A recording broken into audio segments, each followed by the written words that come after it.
बतिए ना मन बा। मैं कुछ नहीं किया, मेरे को प्रधान जी के घर पे पिक्की यादव, हैप्पी सिंह, गणेश सिंह और भी सब लोग, सुधाकर और उसमें धनंजय यादव और राम प्रवेश, सुधीर, आलोक जी सब लोग पी रहे थे। उसमें ढकेल ढकेल के पिलाए मेरे को। अच्छा है जौन ड्रेसवा पहनले हुआ ई के तो के गिफ्ट कर देला सर। ये तो अपनी सॉरी फ्रेंड दी है। हाँ हाँ बोला बोला, कहे के सॉरी बोला। सुनो सुना लो, तुम भी सुना लो। एक आइला देहिया के कपड़ा उतारे,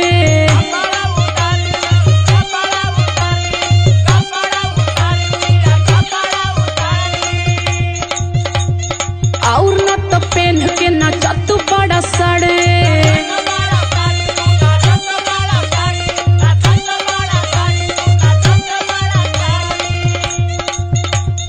फेंक आइला देहिया के कपड़ा उतारी, और न तो पहन के नाचत बड़ा सड़े। इहे मन करता उठाई ले झाड़ू,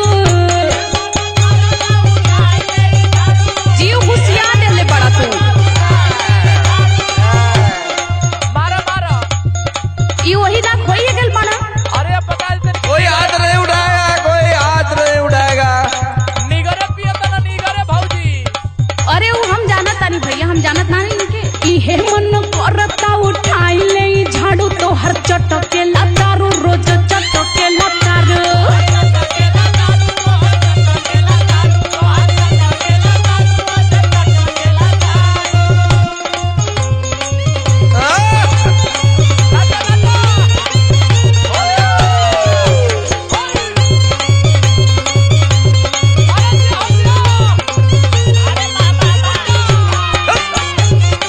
अरे मान जा मान जा।